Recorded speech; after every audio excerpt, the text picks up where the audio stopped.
Happy New Year's, Eagles, and welcome to 2022. We hope that you all had a blast with your family and friends over the break. But now it's time to get back to work. Seniors, you only have 118 days left till graduation and only 72 school days left, so let's go make some final memories. A lot can happen in that time. It's only been 20 days and so much has happened this month. Well, it's only January, so we better get used to new things happening. Speaking of new things, winter sports started this year off with a new slate. Let's take it over to Cohen for an update on all of our sports. Good morning, Eagles. I'm Cohen Ayers, here to give you the latest rundown on all of our winter sports. So let's get going. Rack 'em up. Boys and girls bowling are coming off a great weekend, with the boys finishing third and the girls finishing first at West Acres Cup. Carter Hageman was the top finisher for the boys, taking third, and Kara Chapeau was the top finisher for the girls, taking first. The team took first overall. Great job to both teams and keep bowling over the competition. Boys swim and dive now have a meet record of 3-1 after splitting their last triangular with West and Capon. Their next triangular is tonight against East and Southeast. Boys wrestling now stands 4-0 in duels and had a great weekend at the Basehor Linwood Bobcat Classic, finishing 6th out of 25 teams, and had 6 wrestlers place in the top 6.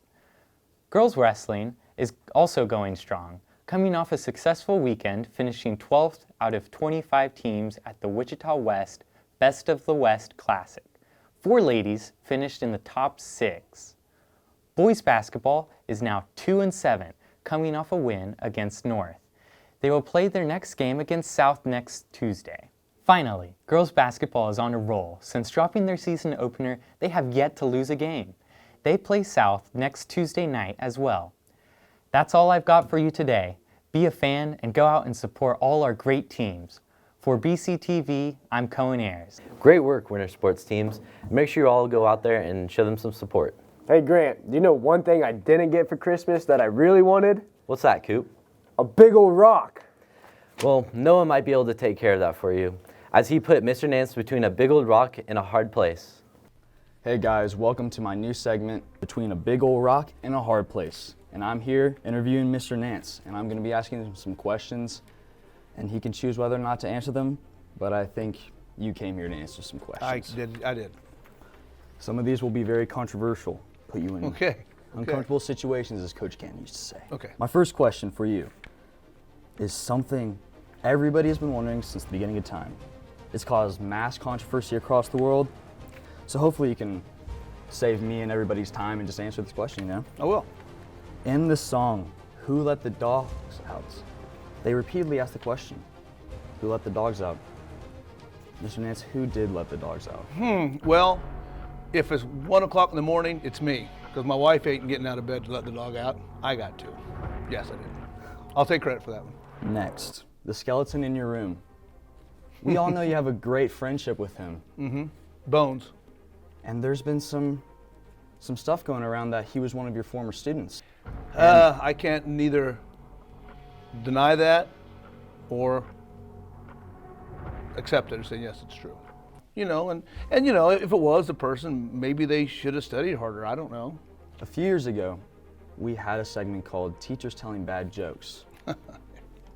And some say that you were a little too hard on Miss Fox, saying things such as, Okay, Miss Fox, you know how I know you're not two-faced? Because if you were, you wouldn't be wearing that one. Hey, SpongeBob called, wants his front teeth back. Nice eyebrow. Aren't you supposed to have 2 of those?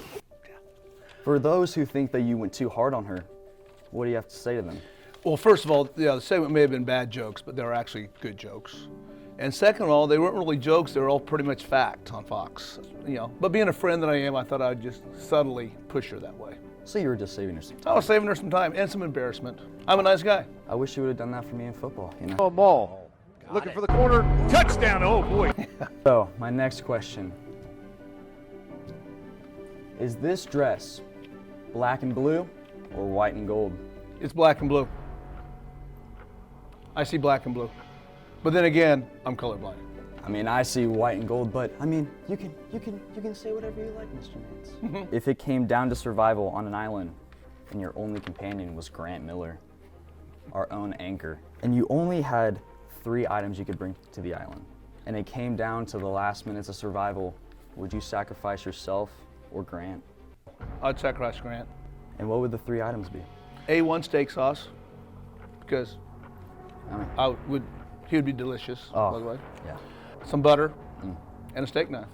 You know, his hair kind of looks like the Arby's French fries. You might have to get some ideas from curly fries. I Yeah. can use steak sauce to dip in it. Yeah, sounds delicious. This is my last question. Some say you have it all. Amazing looks, Yeah. a great voice, strong as a bull, Oh yeah. unmatched in knowledge. Is there anything Mr. Nance cannot do? Well, I doubt I can live to be the same age as Phil Blanton. I heard his best friend in middle school was Moses. Well, actually, he was Moses' first babysitter. And that's all for our segment today. We'll send you back to the broadcast. I can't believe Mr. Nance hung you out to dry like that, Grant. Yeah, well, he's got something else coming for him. This week, many of our fellow students left for Washington, D.C. for the March for Life. They were eager to go as last year's march was canceled. Our own Cohen Ayers is there right now, along with many others.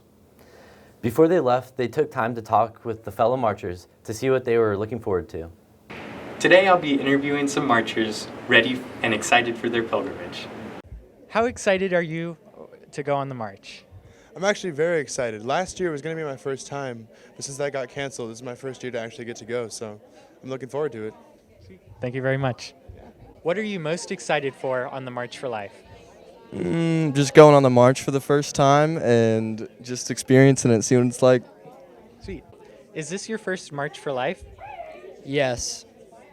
Yeah, I've been wanting to go in the past, but it just hasn't worked out. So I'm excited to come this year and senior year, so it's going to be fun. No, I went 2 years ago, my sophomore year. Okay. How do you expect this one to be different? I don't think it will. Are you excited for it? Yeah, I got new friends that are coming with me this year. Sweet. Thank you very much. Other than the march itself, what are you most excited to see in D.C.? I'm excited to see the Lincoln Memorial. It's very big and gray, and not many people get to see it, you know? Yeah. Yeah. I am most excited. Hopefully, I'll get to see the White House. Like, if I can just drive by it, and then, like, the Basilica sounds really exciting. Pretty much everything. I mean, I've never been there before. Sweet. Thank you very much. Why do you feel compelled to go on the March for Life? I feel compelled because we're taught, like, through our 13 years of Catholic education, that we should always stand up for life, and now we finally kind of get to put that into practice, and it's just a good opportunity. Well, I've never been, so I really wanted to do this trip my senior year and have the experience with my friends and see all the museums and pray for the babies. Thank you. Be safe and make your voice heard. We all hope you return safe and sound to us next week. Wow, Coop, you got your line right. First try this time. Well, at least I don't wear grandma shoes. That's foul. I apologize, but let's see how two teachers who don't care about each other handle it. All right, we have Mr. Rock and Mr. Skaggs, and we have all these dad jokes for them, and we're going to see who can make the other person laugh the most. Coach Skaggs, would you like to begin? Age before beauty. Age before beauty. Age before beauty. Okay. Which bear is the most condescending? Couldn't tell you. A panda. Yes. I know a lot of jokes about retired people, but none of them work. There's that. That's kind of age discrimination. That is Should I be ageist. offended by that? What kind of noise does a witch's vehicle make? I don't know. Broom, broom. Two guys walk into a bar. The third guy ducked. That must have been Dom. I would assume he's usually last there. I could have laughed at that one. Why did the man fall down the well?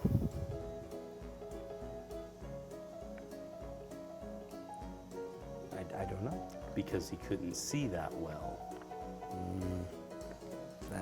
As about to throw in some, I'm going to make you laugh whether this kills me. What do lions use to look at their manes? A mirror. Mirror. I was close. What do you call a hippie's wife? Could have said something bad right there. I don't know. Mrs. Hippie. Yeah. Yeah. Why is Peter Pan always flying? There's just no way to know. Because he never lands.